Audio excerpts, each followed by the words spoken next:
for this is we're going to go over to Law and Crime, and we're going to actually hear from a couple experts, get a little bit of background on what happened in this Bryan Kohberger case and what we're possibly going to see moving forward. It's going to be very interesting. I think this is going to be the next big trial coming up in August, the second week in August. You guys know we'll be covering it at length here on the channel. Let's see what Vinny had to say about this. I'm Vinny Polite, and the subject of my investigation is the next huge trial here on Court TV, the murders of 4 University of Idaho students. A case that started with a manhunt and is now a death penalty trial. Here's the story. In the dead of night on November 13th, 2022, a brutal horror unfolded in a quiet college town. 4 University of Idaho students, Kaylee Gonzalez, Madison Mogan, Xana Kernodle, and Ethan Chapin, were savagely stabbed to death in their off-campus home, their lives stolen in the stillness of early morning. The scene was a nightmare. Untouched valuables, no signs of forced entry, and 2 surviving roommates asleep just rooms away. Panic rippled across Moscow, Idaho, as fear took hold and answers remained elusive. For weeks, grief-stricken families and a shaken campus waited, desperate for justice. Then, a stunning arrest. A criminology PhD student studying just miles away was taken into custody. DNA from a knife sheath, cell phone data, and eerie surveillance footage allegedly tied him to the scene. The community, once wrapped in innocence, now watches as the trial approaches. A chilling confrontation between law and depravity. The victims' names are etched in memory, their voices silenced, but their story far from over. As we get ready for this trial later this summer, this is going to be a difficult one on many different levels, but it really begins with the loss. 4 young people gone. 4 innocent, good people murdered. And it was a brutal crime scene. And there's surviving roommates who are going to testify. This is going to be so heartbreaking on so many different levels. There's another part of this case, though, that is going to happen. Because of the rules in Idaho, we know very little about what happened that night. As we get closer to trial, we're getting more and more pieces. But once that trial begins, every day of testimony, we're going to learn something new about the investigation, something new about the crime, and something new about the evidence. So let's start tonight and go back to the crime itself. What happened to these 4 young people? Take a listen. On the morning of November 13th at 11:58 a.m., a 911 call was placed to the Whitcomb Dispatch Center reporting an unconscious person. The call originated from inside the residence and was made from the phone of one of the surviving roommates. Moscow Police Department officers responded and located 4 victims, 2 on the 2nd floor and 2 on the 3rd floor. The Latah County coroners conducted autopsies, and detectives have been provided with the results of those autopsies. We know that the autopsies confirmed the identity of the 4 victims, determined the cause and manner of death as homicide by stabbing, and determined that it was likely all 4 victims were asleep during the attack. Some of the victims had defensive wounds, and each victim was stabbed multiple times. Officers discovered the bodies of Ethan Chapin, Xana Kernodle, Madison Mogan, and Kaylee Gonzalez inside the residence on King Road. The 4 were stabbed with a knife, but no weapon has been located at this time. Chief, have you identified a motive? That is part of the investigation, and that will come out as we continue the investigation. But what we still ask is for people to continually send us things in the tip line. We are still looking for more information. We're still trying to build that picture, just like we have stated all along.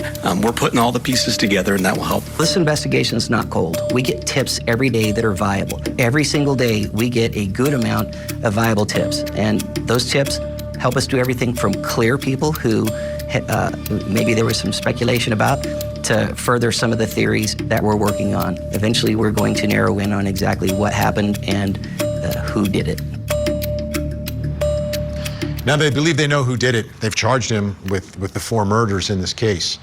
Yeah. Now, They also believe this is what the weapon is that I'm holding in my hand. This is the same exact weapon that's been described.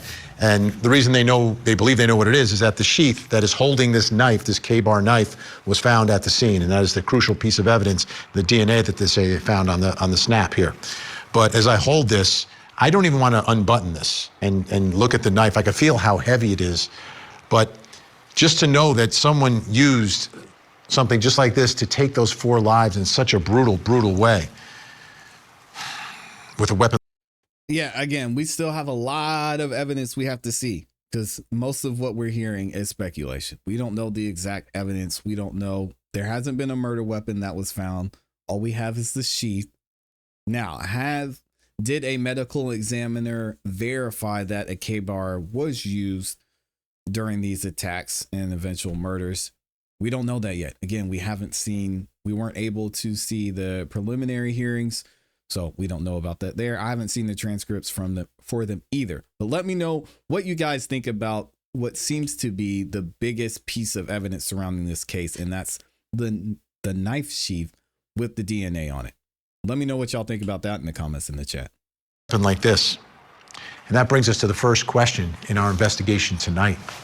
And it's about the knife. Where's the murder weapon? They don't have the murder weapon. It's a good question. You know the defense is going to make that a big part of their case. Where could it be? Here to help answer this question, former homicide detective Chris McDonough. He's also the host of The Interview Room with Chris McDonough, and retired FBI agent Stuart Fillmore. You can find him on all platforms as Texas Crime Travelers. Thank you both for being here. This is not an easy question, right? Chris, what are your thoughts about where this weapon could be? Well, who knows?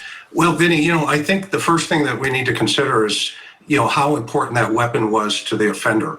And that will help us determine whether or not the offender would have discarded it after the crime. And in this particular case, we have evidence, obviously, that he had gone back into Amazon and actually put a duplicate knife into, the cart, but he didn't make the purchase. So that may give us a little insight into what he was thinking post-homicide. So he could have tossed it out, kind of like, Bundy did back in the day, because we have evidence that he was cosplaying Bundy with photographs, obviously. He put a knife in his Amazon cart.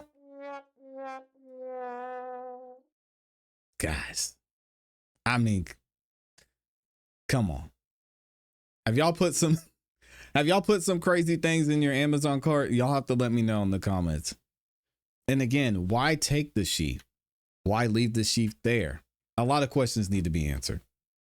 On his phone, but it's probably alongside of a rotor in the Snake River. The Snake River, that would be a tough one to recover from.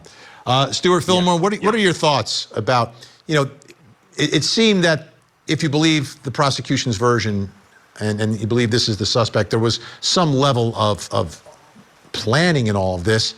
And I guess part of the plan has to be, what do you do with the clothing? What do you do with some of the evidence afterwards? But specifically, the alleged murder weapon in all of this. What are your thoughts? And how much time would you invest in a case like this in trying to find it?